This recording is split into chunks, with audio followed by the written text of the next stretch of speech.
Hey y'all, and welcome to another seasonal TBR.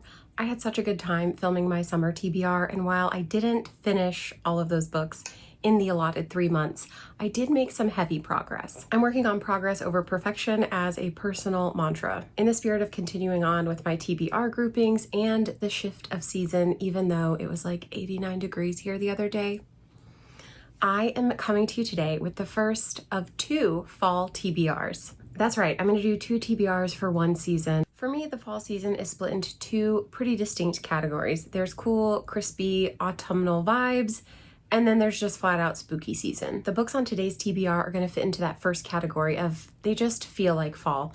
I can't give you a reason why for all of these books. Some will be obvious, some you might question, but just go with it. We're working with vibes here. As with the previous TBRs that I've made, this will include all books that I currently own in an effort to cut down on my physical TBR and have a great time doing it. Without further ado, let's jump in with our first book, The Third Gilmore Girl by Kelly Bishop. This should be pretty obvious for anyone familiar with the Gilmore Girls TV show. This memoir follows Bishop's early career as a dancer and then the help she provided developing the very famous Broadway show, A Chorus Line, and onto her time in the Gilmore Girls. She also touches on her personal life, including marriage and losses. I may try to find the audio for this, especially if she's the one who narrates it. Really only if she's the one who narrates it, because I would love to hear the story in her own voice and follow along with the pictures that are included in this as well. I probably should have categorized these when I was putting them together, but up next is a romance, the first of a few romances, and this is Business Casual, book 4 in the Love Light series. I know, I got rid of book 1, but I already had book 4 and I didn't want to give up on it. So what we have are 2 people who could not be more opposite. Nova, who is opening her tattoo parlor, and Charlie, a buttoned-up investment banker who really will do anything to make sure that Nova's business succeeds. She can't quite get him out of her mind, and she decides to one night just give in to her urges, and maybe the attraction will go away. I don't think that's what happens. I think they probably fall in love and that he is probably a simp for her, and I am so here for it. Another romance, but with a magical twist, is Best Hex Ever by Nadia El-Fassi. This is described as a cozy magical romance. Dina is a kitchen witch with a hex that leaves her partners with exceptionally bad luck as soon as they start to catch feelings for her. Enter Scott, the best man to her maid of honor at a weekend-long countryside wedding. They share a lovely weekend and obviously start to develop feelings, but with bad luck threatening Scott, Dina has to undo the hex or risk losing Scott forever. This is a very recent purchase. It's called Love's a Witch. It is set in Scotland. I just want you to see the cover and the sprayed edges. And specifically, look at this tiny baby angel dog with wings. They live in a magical town. So here's the deal. Sloane, our female main character, is about to turn 25, which is when a witch comes into her magic. And her grandmother has called her back home along with her sisters to just sort out this tiny family curse that has affected all of the women in their bloodline for centuries. No problem. This guy, Knox, he's the mayor of the town, and the last thing he needs is one of these McGregors, throwing a spanner in the works and just wreaking havoc all over his town, even though he maybe used to have a crush on Sloane. This is going to be probably not enemies to lovers, but at least adversaries to like they're going to have issues. They're going to be fighting. He is going to try and get rid of her. She is going to stick around probably to help out the family. And I think it's going to be really cute. I cannot get over how stinking cute that little winged dog is either. I think this is going to be really good. Let's see how it goes. My first mystery, maybe my only mystery, The Antique Hunter's Guide to Murder. Former antiques dealer Freya learns that her estranged mentor has died under mysterious circumstances, and he sent her a letter asking for help just days before his death. Freya teams up with her eccentric aunt, I don't know, in order to solve the case, and they end up at an antique enthusiast weekend event at some odd manor house, I guess to track down whoever would have killed her old mentor for the antiques that they stole. I don't know, sounds kind of crazy, sounds weird. I really like the cover. That's what drew me in. I got this on a February adventure day with my brother before I was vlogging them, so I've had this for a little while. It's time to read it. Next up is technically a romance, but I think it might have some suspense or mystery along with it too. This is The Dead Guy Next Door by Lucy Score. It is book 1 in the Riley Thorne series, and Riley Thorne is going through it. She's divorced, she's broke, she has a bunch of old people roommates. And also she might be clairvoyant. I don't know. Her mom thinks so. She's having hallucinations. I can't wink.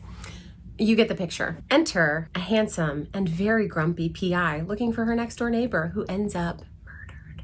And Riley is the main suspect. She teams up with Nick the PI and uses her psychic ability to solve the case. I think this sounds really fun. I picked this up quite a while ago as well, and I think there are at least 3 books in the series right now. Not sure if it's complete. Not sure if there'll be more. If I find out, maybe I'll like put it here so you can know. But I'm really looking forward to this. I like what I've read of Lucy's score. Granted, it hasn't been very much, but this really sounds right up my street. Another, is it romance? Is it a mystery? Juniper Bean resorts to murder. Juniper is living her best life as a romance author, except that she keeps killing off all of her main characters. So when she decides to switch genres, imagine her surprise when she finds a real-life dead body and is thrown into the middle of a murder investigation. I just think this is really cute. It is a self-published book, as far as I know, or it was at least when I bought it. This is I probably had this about a year. I'm not gonna lie to you. But I just think it sounds really fun. Probably a lot of like goofy shenanigans and nonsense. There's a dude, so love is in the air, I'm sure of that. Next, I have a fantasy duology. This is the Shepherd King duology. So we have one Dark Window, 2 Twisted Crowns. I'm gonna put one of these down and just hold this one, because we're just gonna talk about the first book, okay? I'm not gonna tell you what this one's about. I haven't even read this one. Elspeth lives in this really gross sounding kingdom of Blunder. And to stay safe, she uses the monster trapped in her head that she calls the Nightmare. He is an ancient spirit that keeps her and her secrets safe. One day, Elspeth meets a mysterious highwayman and they team up together to go on this quest to rid Blunder of the dark magic plaguing it. I don't know much more than that. I don't want to know much more than that. I tried to keep it vague for you and for me because there's a lot to read. And I think these books have been read by like everyone in the fantasy, romantasy. I don't know if these are romantasy. I have heard that there is some angst, but I think everyone that's gonna read these has read these except for me. And I will say I had book 1 for a while. It never really caught me at the right time. And then I read The Night and the Moth and immediately felt like I needed anything Rachel Gillig could write, any magical system, world, kingdom she could create. I was interested, so I'm so excited to read these this fall.